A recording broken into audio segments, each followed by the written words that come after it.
কখনো ভগবান হতে পারে? চলো বকাসুর অকাসুরকে নিধন করেছো, ঠাকুরের ছবি নেবে আগে, গিরিগোবর্ধন ধারণ করেছো, তাই বৃন্দাবনের প্রত্যেকটি মানুষ বলে কৃষ্ণ ভগবান। কিন্তু আমি মানি না, আমি মানি না যে তুমি ভগবান। আমি তোমাকে পরীক্ষা করতে চাই, আমি তোমাকে পরীক্ষা করতে চাই তুমি কেমন ভগবান। আমি শুনেছি তুমি বৃন্দাবনের মাঠে মাঠে গরু চড়াও,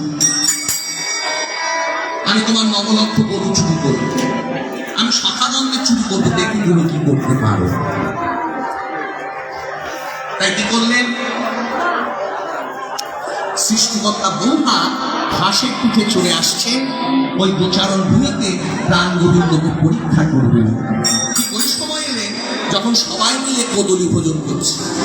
তা কদলী ভোজন করতে করতে শ্রীরাম বলছে, কানাই আমার এই কদলীটা খেয়ে দেয়, কি মিষ্টি। শ্রীরাম সখা খেতে খেতে বেলা কানার বদনেতে, শ্রীরাম সখা খেতে খেতে বেলা কানার বদনেতে, শ্রীরাম সখা খেতে খেতে বেলা কানার বদনেতে, শ্রীরাম সখা খেতে খেতে বেলা কানার বদনেতে, স্তম্ভিত হইল ব্রহ্মা দেখিয়া, স্তম্ভিত হইল ব্রহ্মা দেখিয়া। ছি ছি ছি ছি ছি ছি ছি ছি। আর এই নাকি ভগবান? আমি কানে শুনেছিলাম কৃষ্ণ সকল রাখালগণের এটু ফল ভক্ষণ করে, আজ আমি সচক্ষে দেখলাম ওই তো কৃষ্ণ রাখালগণের এটু ফল ভক্ষণ করছে। ঠিক এ নাকি ভগবান। বৈষ্ণব কবি এক পাশে দাঁড়িয়ে বলছে, বন্ধা প্রাণ গোবিন্দ কেন রাখালগণের এটু ফল ভক্ষণ করে ওটি তোমার মাথায় ঢুকবে না। সেই তত্ত্বটি জানতে হলে পরে ভক্তির পথ অনুসরণ করতে হবে। তাই জগৎবাসীকে জানাবার পরে প্রাণ গোবিন্দ শ্রীরামকে ডেকে প্রশ্ন করলেন, শ্রীরাম, আই শ্রীরাম, তা তুই প্রত্যেক দিন আমাকে এত ফল খাওয়াস কেন বলতো? কেন খাওয়াস? আমি খাবো না, আমি খাবো না। প্রাণ গোবিন্দের অভিমান হয়ে গেল।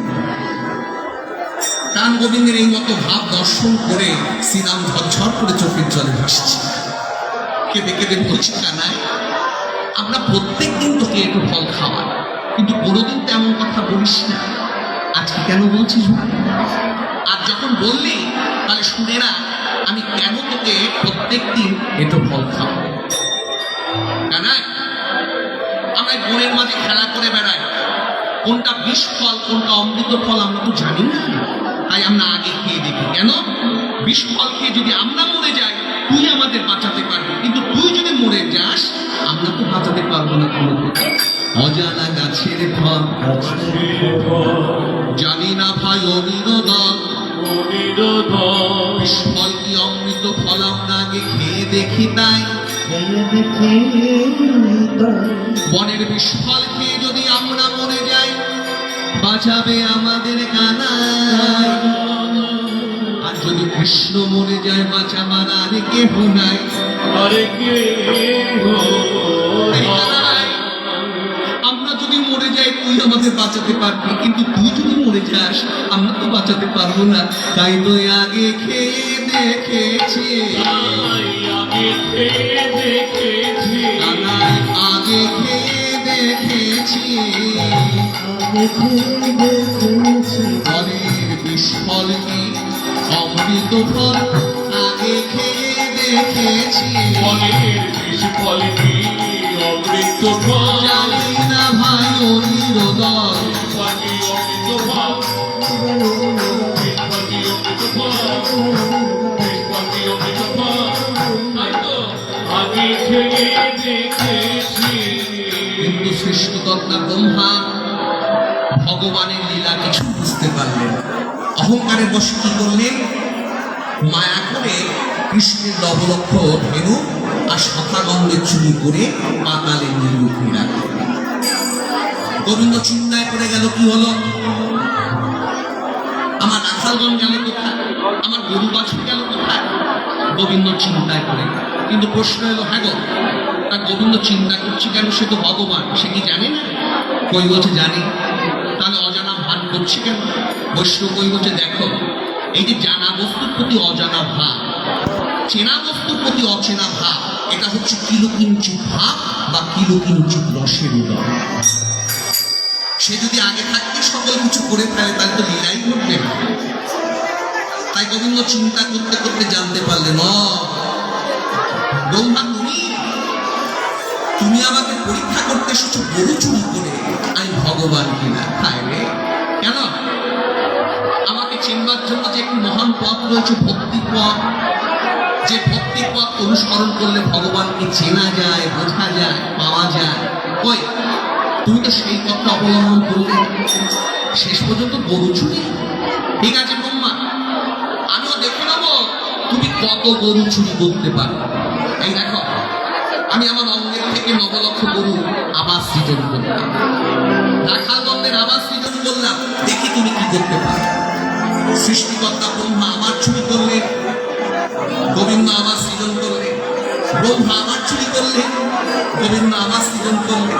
এমনি করে সৃষ্টিকর্তা ব্রহ্মা কৃষ্ণের 9 লক্ষ ধেনু আর সখাগণদের 8 বার চুরি করলেন, আর কৃষ্ণ 9 বার সৃজন করলেন। 9 বারের বেলায় সৃষ্টিকর্তা ব্রহ্মার আর সেই শক্তি রইল না।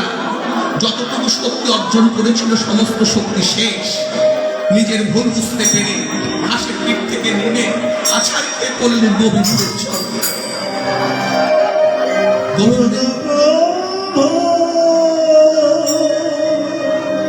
গোবিন্দের যুগল চরণ বক্ষে জড়িয়ে ধরে কাঁদছে আর বলছে, প্রভু আমি তোমাকে চিনতে পারিনি, আমি তোমাকে বুঝতে পারিনি, আমি না বুঝে তোমার 9 লক্ষ ধেনু চুরি করেছি, আমাকে তুমি ক্ষমা করে দাও। আমায় ক্ষমা করো হে, আমায় ক্ষমা করো হে, আমায় ক্ষমা করো হে, আমায় ক্ষমা করো হে, তুমি পিতায় আমি পুত্র, আমায় ক্ষমা করো হে। তুমি পিতা আমি পুত্র, আমায় ক্ষমা করো হে, বড় অপরাধ করেছি আমি, আমায় ক্ষমা করো হে। অপরাধ করেছি আমি, ক্ষমা করো। বড় অপরাধ করেছি আমি তোমার বধর চুরি করে। অপরাধ করেছি আমি, অপরাধ করেছি আমি, অপরাধ করেছি আমি, আমায় ক্ষমা করো হে। প্রাণ গোবিন্দ বলছে, ব্রহ্মা এখন তুমি আমার কাছে ক্ষমা চাইতে। সৃষ্টিকর্তার পদ পেয়ে অন্তর অহংকার জন্মে গিয়েছিল। আরে ওই সৃষ্টিকর্তার পদে তোমাকে কে বহাল করলো? আমি তোমাকে সৃজন করেছি, আবার তুমি আমাকেই পরীক্ষা করতে এলে আই ভগবান। তা আবার গরু চুরি করবে কেন? আমাকে চিনবার জন্য যে ভক্তির পথ রয়েছে, ওই তুমি তো সে পথটা অবলম্বন করবে, শেষ পর্যন্ত গরু চুরি।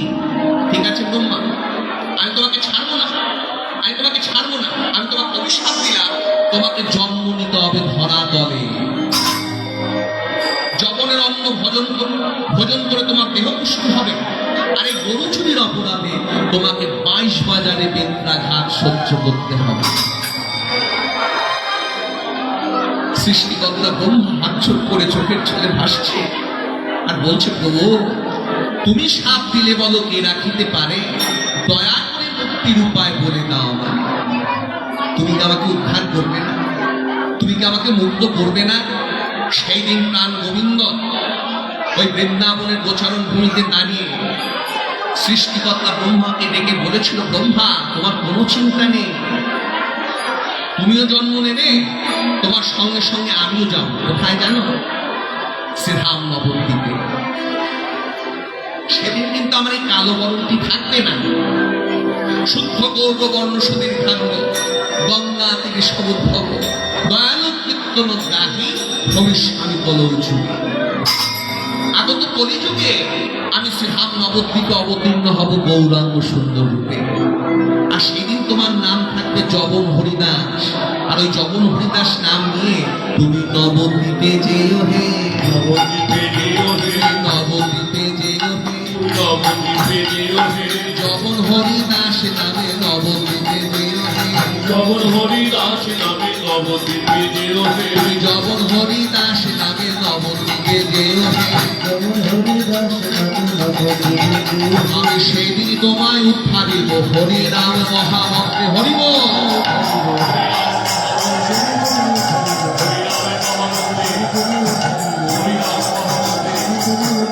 নবদ্বীপে কৃষ্ণের অভিশাপে সৃষ্টিকর্তা ব্রহ্মা জন্ম নিলেন কোথায়? ওই খুলনা জেলার অন্তর্গত সাতক্ষীরা মহকুমা বুরুম নামে দ্বীপ, কলাগাছি নামে গ্রাম। পাশে ছোট্ট নদী সোনাই তার নাম। ওই সোনাই নদীর তীরে মনোহর চক্রবর্তীর ঘরে সৃষ্টিকর্তা ব্রহ্মা জন্ম নিলেন। মায়ের নাম উজ্জ্বলা দেবী, পিতার নাম মনোহর চক্রবর্তী। কবি বলছে সৃষ্টিকর্তা ব্রহ্মা জন্মগ্রহণ করবার কিছুদিনের মধ্যেই পিতা মনোহর চক্রবর্তী প্রাণ পরিত্যাগ করেন। তখনকার দিনে কথা ছিল সতীদাহ প্রথা। স্বামী মারা গেছে, স্বামীর সঙ্গে তার স্ত্রীকেও মরতে হবে।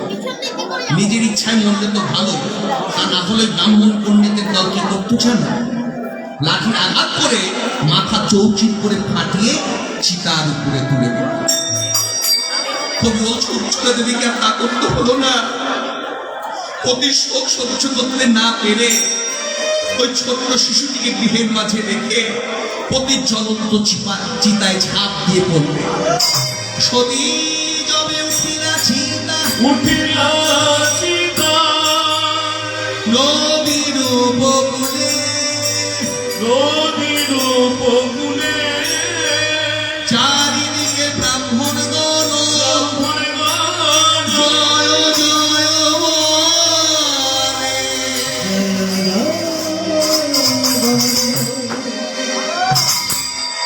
জ্বলে গেল, জ্বলে গেল। একই চিতায় পিতা মাতা পড়ে ছাই হয়ে গেল। ঘরে পড়ে রইল ছোট্ট শিশুটি, তাকে দেখবার আর কেউ রইল না। কবি বলছে যার কেউ নাই তার আছে শ্রীকৃষ্ণ কানাই। ঠিক ওই সময় হিন্দু মুসলমানের মধ্যে দাঙ্গা বেঁধে যায়। নবাব হোসেন শাহ কাজী গোড়াই খাকে আদেশ করলেন, যাও হিন্দুদের ধনরত্ন লুটপাট করে না, ওদের টাকা পয়সা লুটপাট করে না, ওদের ঘর বাড়ি পুড়িয়ে দাও। চারিদিকে দাও দাও করে আগুন জ্বলছে, সকল হিন্দু দল প্রাণময় পালিয়ে যাচ্ছে, চারিদিকে চিৎকার চেঁচামেচি। ঠিক ওই সময় হকুল্লা মিয়া পাশের গ্রাম হাকিমপুর থেকে ওই কলাগাছি গ্রামে এলো লুটপাট করবার পর। কিন্তু লুটপাট করতে এসে চোখ উঠলেন। কেন? হঠাৎ হকুল্লা মিয়া শুনতে পায় ওই ছোট্ট শিশুটির ক্রন্দন ঘটল। চোখ উঠলেন, আরে একটা ছোট্ট বাচ্চার কান্না শুনতে পাচ্ছি। ওর কান্না শুনে যেন মনে হচ্ছে বড় দুঃখ, যেন মনে হচ্ছে বড় কষ্ট। হকুল্লা মিয়া থাকতে পারলেন না, ছুটে গেলেন ঘরে। ঘরে গিয়ে দেখতে পায় একটা ছোট্ট শিশু হাত পা দাঁড়িয়ে উচ্চস্বরে কাঁদছে। বৈষ্ণব কবি বলছে ওই ছোট্ট শিশুকে হাত পা দাঁড়িয়ে কাঁদছে, আর হকুল্লা মিয়াকে যেন বলতে চায় আমার কেহ নাই, কেহ নাই, কেহ নাই, কেহ নাই, আমার কেহ নাই, কেহ নাই। কেঁদে কেঁদে বলে তাই কেহ নাই, কেহ নাই। কেঁদে কেঁদে বলে তাই, আমি কান্নার মাঝে শুনতে পাই কেঁদে কেঁদে বলে তাই, কেঁদে কেঁদে বলে তাই, কেঁদে কেঁদে বলে তাই, কেঁদে কেঁদে বলে তাই, কেহ নাই, কেহ নাই। কবি বলছে যার কেউ নাই তার আছে শ্রীকৃষ্ণ কানাই। ওই ছোট্ট শিশুটির বদন দর্শন করে হকুল্লা মিয়ার অন্তরে মায়া জন্মে গেল। বাচ্চাটিকে কোলে তুলে নিয়েছি। কাঁদে না, কাঁদে না, এই তো আমি। আগো বলি বাড়িতে কেউ আছো? বাচ্চাটি যে কাঁদছে কি তোলে না, কেউ নেই। শিশুটির বদন দর্শন করে হকুল্লা মিয়ার অন্তরে মায়া জন্মে গেল। মনে মনে চিন্তা করছে আমার তো কোনো ছেলে নেই, একটি মাত্র কন্যা সাকিনা, আমি ওকে মানুষ করব, আমাকে আব্বাজান বলে ডাকবে। তাই কোলে ঝাঁকাতে ঝাঁকাতে হকুল্লা মিয়া সেই ছোট্ট শিশুটিকে নিয়ে গেলেন নিজের বাড়ির পরে। বাড়ির সম্মুখে এসে তার বিবিজানকে ডাকছে, বিবিজান শীঘ্র করে এসে দেখে যা, দেখে যা আমি কাকে এনেছি। ফখরুল্লাহ মিয়া স্ত্রী ছুটে এলো।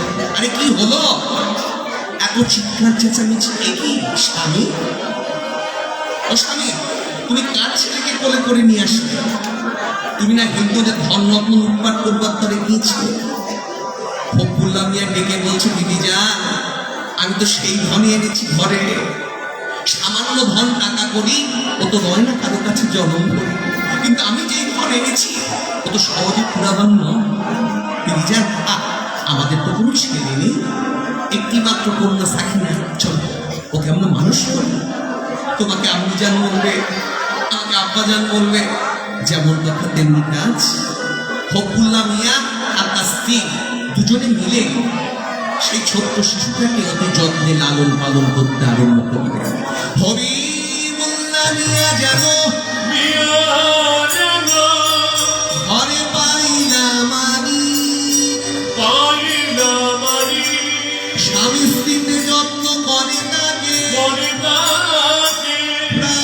নয়ন হে।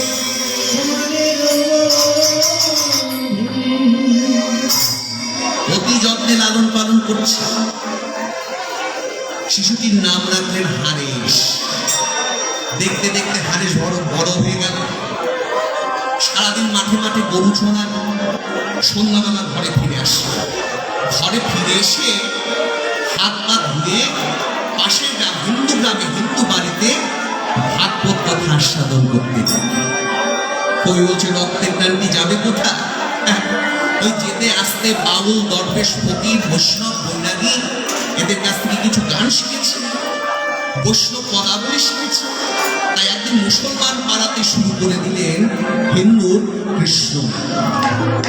যেমন কথা তেমনি কাজ। হারেশ ওই মুসলিম পাড়াতে করতালি দিয়ে উচ্চস্বরে হরিনাম করছে। ভজ হরে মানা সে নন্দের নন্দনা, অভয় চরণার বিন্দরে। ভজ হরে মনা শ্রীনন্দে নন্দন, অভয় চরণার বিন্দরে। মানুষ দুর্লভ জনম শত শতে।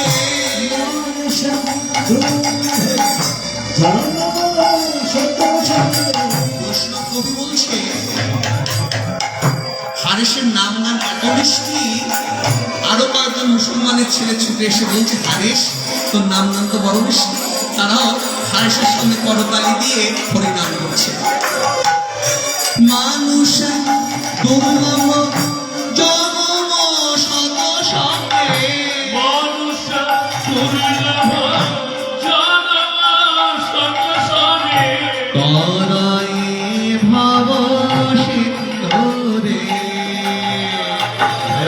ভজ হরে মনা শ্রীনন্দে নন্দন,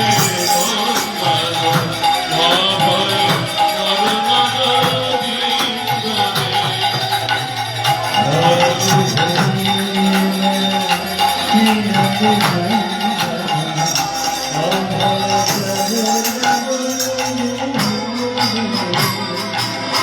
সইতে পারলেন না মুসলিম সমাজ। ওই গ্রামের কয়েকজন মুসলমান এসে ফখরুল্লাহ মিয়াকে ডেকে বলছে, ফখরুল্লাহ মিয়া, আরে ফখরুল্লাহ মিয়া, তোমার ছেলেটাকে কিছু বলছো না? মুসলমান হয়ে মুসলমান পাড়ায় হিন্দুর হরিকৃষ্ণ নাম গাইছে।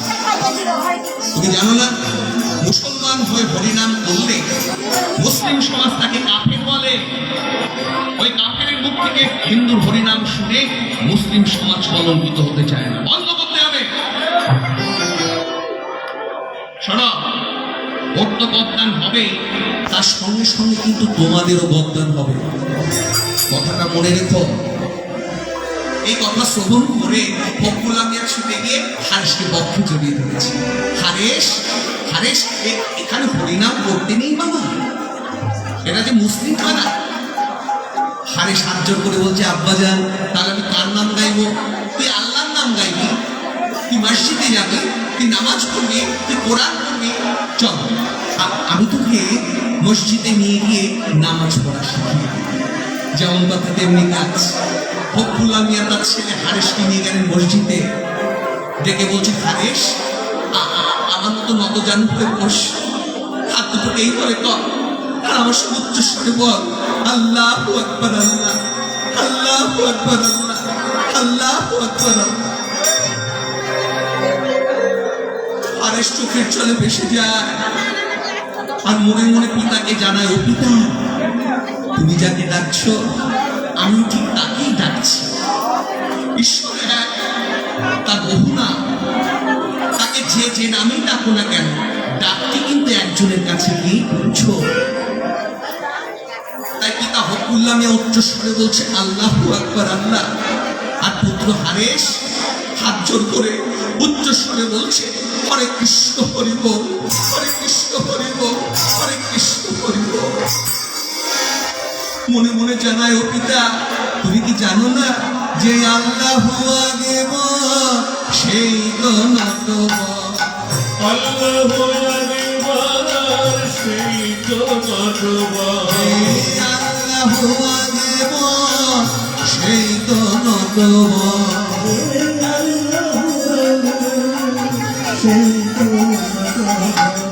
যে যে নামেতে ডাকে তারে, যে যে নামেতে ভজে তারে। হরি মানব শ্রীরঙ্গের মন্ত্র, অভয় চরণাগোবিন্দরে। হরি মানব শ্রীরঙ্গের মন্ত্র, অভয় চরণাগোবিন্দরে। কিছুতেই হারেসের মুখের থেকে হরিনাম তাড়াতে পারল না। যখন হারেসের মুখের থেকে কিছুতেই হরিনাম তাড়াতে পারল না, ওই গ্রামের সকল মুসলমানের দল একত্রিত হয়ে কাজী গোড়াই খাঁর কাছে নালিশ জানালেন, হুজুর, বড় প্রমাদ ঘটেছে কি, মুসলমান হয়ে মুসলমান পাড়ায় হিন্দুর হরিকৃষ্ণ নাম রয়েছে। কে বলতো? কে আবার? ওই হকুল্লাহ মিয়ার বেটা হারেস। শুধু একা নয় হুজুর, আরো কয়েকজন ছেলেকে ওর সঙ্গে নিয়েছে। এত দূর স্পর্ধা, এত দূর স্পর্ধা, মুসলমান হয়ে মুসলমান পাড়ায় হিন্দুর হরিকৃষ্ণ নাম দেখছে। হ্যাঁ হুজুর, আমাকে দেখাতে পারবে? নিশ্চয়। আমরা এক্ষুনি দেখিয়ে এলাম হারেস পথের মাঝে উচ্চস্বরে হরিনাম করছে। এই কথা শ্রবণ করে কাজী গোড়াই খাঁ প্রভান্বিত হয়ে গেলেন, চিৎকার করে বলছে, কে আছিস, কে আছিস, দে আমার চাবুক, দে আমার চাবুক, দে। চাবুক হস্তে করে ঘোড়ার দিকে চলে আসছে, আর যারা নালিশ ঢালাতে গিয়েছিল তারাও সকলের সঙ্গে সঙ্গে যাচ্ছে। দূর থেকে অঙ্গুলি হালন করে বলছে, হুজুর, ওই দেখুন, ওই দেখুন হারেস হরিনাম করছে।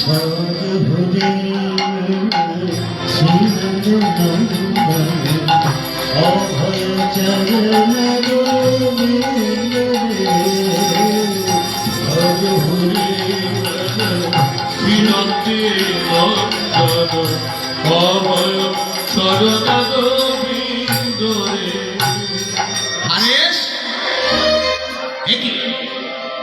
তুই মুসলমান হয়ে মুসলমান পাড়ায় হিন্দুর হরিকৃষ্ণ নাম গাইছ, আর তুমি শুধু একা নও, আরো কয়েকজন মুসলমানের ছেলেকে সঙ্গে নিয়েছ। হারেস সাহায্য করে বলছে, হুজুর, আমি তো কাউকে ডাকিনি, ওরা আপন ইচ্ছায় এসে আমার হরিনামে যোগদান করেছে। এত দূর কথা। চাবুক উত্তোলন করে কাজী গোড়াই খাঁ বলছে, এই কেন এসেছিস, পালা, পালা বলছি। পালিয়ে গেল সকল ছেলেরা, কিন্তু পালালো না হারেস। নির্ভীক হৃদয় কাজী সাহেবের সম্মুখে হাত জোর করে দাঁড়ায়। কাজী সাহেব বলছে, কি ব্যাপার হারেস, তুই মুসলমান হয়ে মুসলমান পাড়ায় হিন্দুর হরিকৃষ্ণ নাম গাইছ? তুমি জানো না মুসলমান হয়ে হিন্দুর হরিকৃষ্ণ নাম করলে মুসলিম সমাজ তাকে কাফের বলে, বন্ধ করতে হবে, হরিনাম করা চলবে না। হারেস সাহায্য করে বলছে, হুজুর, যে কৃষ্ণ সেই তো আল্লাহ, তাই তো তার নাম করছি। থামো, থামো। আরে আমি অনেক হিন্দুদের দেখেছি যারা হরিনাম শ্রবণ করে নাসিকা কুঞ্চিত করে সরে যায় দূরে, আর তুমি মুসলমানের ছেলে হয়ে কেষ্ট কেষ্ট করে বেড়াচ্ছ। হরিনাম বন্ধ করতে হবে, হরিনাম করা চলবে না। হারে সাতজন করে বলছে, হুজুর এই হরিনাম তো বন্ধ হতে পারে না। এই এত দূর স্পর্ধা, এই চাবুক দেখেছ? চাবুক পৃষ্ঠে পড়লেই তোমার হরিনাম বন্ধ হয়ে যাবে। এ কি হারেস হাসতো কেন? হাসছি আপনার কথা শুনে। আপনি আমাকে মারবেন? পিঠ ফিরিয়ে দাঁড়াবেন, মারুন, তবু তুমি হরিনাম পরিত্যাগ করবে না? না কাজী সাহেব, যে নামের নামীকে আমি শিশুকাল হতে দেখে এসেছি, যে নাম আমি শিশুকাল হতে শুনে এসেছি, আমি পরিত্যাগ করতে চাইলে পরে কি হবে? আমার রসনা তো পরিত্যাগ করবে না। তবে কিন্তু তোমাকে বদনাম দেব, নবাবকে বলে তোমাকে কোতল করব। কাজী সাহেব, আপনি আগে কোতল করবেন, করুন। কেউ চিরকাল জীবিত হয়ে আসে না, কদিন আগে কদিন পরে সকলকেই মরতে হবে। সকল কিছু করে থাকবে, কিন্তু তোমাকে চলে যেতে হবে। কি বলছো? হ্যাঁ, এই ধানা চৌবানা পুত্র পুরি জাগা,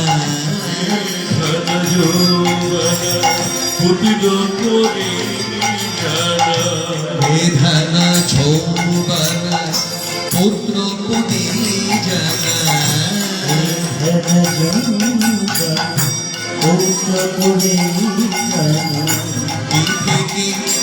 আছে পদতে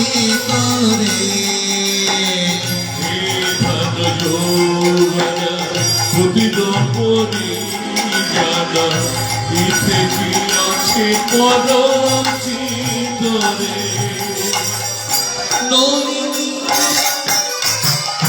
নলিনী নলিনী দলমল জীবন দলমল।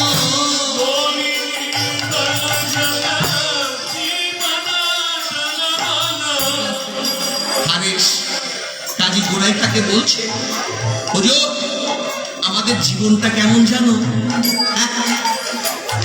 পদ্ম পাতায় জলের স্মরণ, পদ্ম পাতাতে জল দিলে জলটি টলমল করে, তখন যে হাওয়া লাগলে ভরতে পড়ে যাবে কেউ বলতে পারেন না। আমি গোপাল সরকার,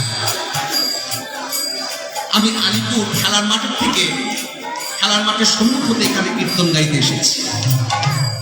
রাতের বেলা যদি ঘরে ফিরে না যাই, কি নিশ্চয়তা আছে আমি ঘরে ফিরে যাব? আমি কি জোর করে বলতে পারি কীর্তনের শেষে আমি ঘরে ফিরে যাব? কবি বলছে না, কবি বলছে সকলকে বিশ্বাস করবে কিন্তু নিজের নিঃশ্বাসকে বিশ্বাস করবে না। কাজী গোড়াই থাকে হারেস বলছে, হুজুর আপনি আমাকে কোতল করবেন, গদ্দান দেবেন। বলুন তো, আপনি গদ্দান দেবার আগেই যদি আমার মৃত্যু হয়, কেমন করে আপনি আমাকে গদ্দান দেবেন? আপনি কি জানেন না? হ্যাঁ, নলিনী দল জল জীবন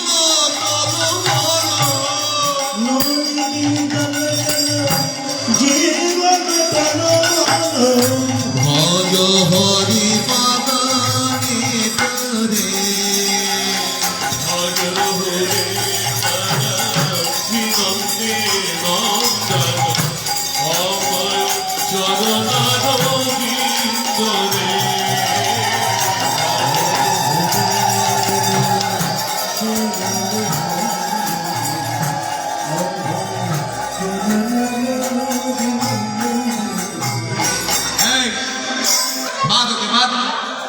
ভালো কথার দিন নেই। ভেবেছিলাম তুইও মুসলমান আমিও মুসলমান, তোকে বাঁচিয়ে দেবো, কিন্তু ভালো কথার দিন এবার ওকে নিয়ে চল নবাবের দরবারে, নবাবকে বলে ওকে কোতল করব। যেমন কথা তেমনি কাজ। হারেসের হাতে পায়ে দড়ি বেঁধে হারেসকে টানতে টানতে নিয়ে চললেন নবাবের দরবারে। পিতা হকুল্লা মিয়া ছুটে এসে হারেসকে বক্ষে জড়িয়ে ধরেছে। হারেস, হরিনাম পরিত্যাগ করো, হরিনাম পরিত্যাগ কর। এই হরিনাম তো বন্ধ হতে পারে না, যে নাম আমি শিশুকাল হতে শুনে এসেছি, যে নামের নামীকে আমি সদা সর্বক্ষণের জন্য দেখতে পাই, আমি নাম পরিত্যাগ করতে চাইলে পরে কি হবে? আমার রসনা পরিত্যাগ করবে না। পিতা হকুল্লা আবদুল্লাহ মিয়া বলছে, হারেস তুই যদি হরিনাম পরিত্যাগ না করিস, নবাবের লোকেরা তোকে কতল করবে, তোকে গদ্দান দেবে। আব্বাজান খন্ড খন্ড কর যদি যায় দেহ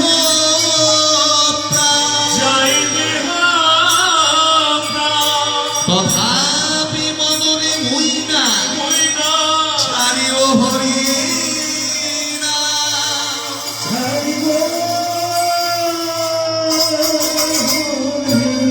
আব্বাজান আমি হরি হরি বল বলে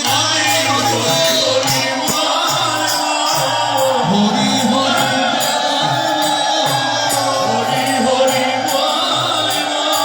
প্রেমানন্দে বাহু তুলে হরি হরি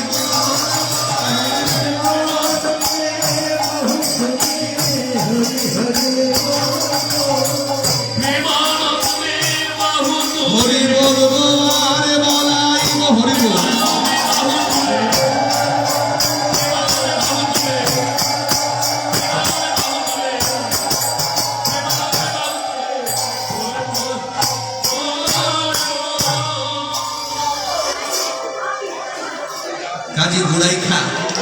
কাজী গোড়াইখা বলছে, হারেস এখনো সময় আছে, এখনো সময় আছে, হরিনাম পরিত্যাগ কর, আমরা তোকে বাঁচি। আচ্ছা হারেস, তোমার পিতা মাতা আছে, ছোট্ট একটা বোন আছে, এদের মুখের দিকে তাকিয়ে তুমি হরিনাম পরিত্যাগ করতে পারো? তোমার বোতল হলে পরে এদের অবস্থাটা কি হবে? হারেস সাহায্য করে বলছে, কাজী সাহেব, কাজী সাহেব, পিতা মাতা পুত্র পরিজন এ সকল কিছু হচ্ছে মায়া। আমি যে মায়ার অতীত, কি বলছো? হ্যাঁ, সেই দয়া বাদবুদি খানে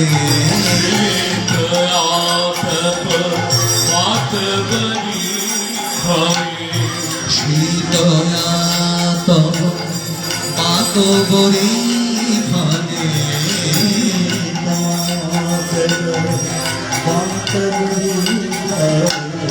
দিন জামিনী জাগি রে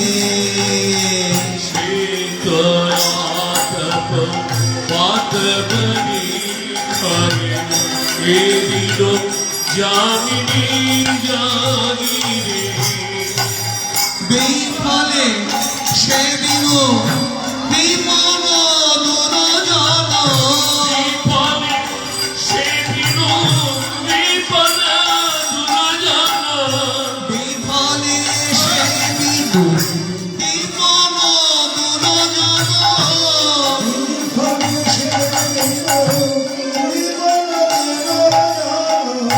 চপদ সফলাগি রে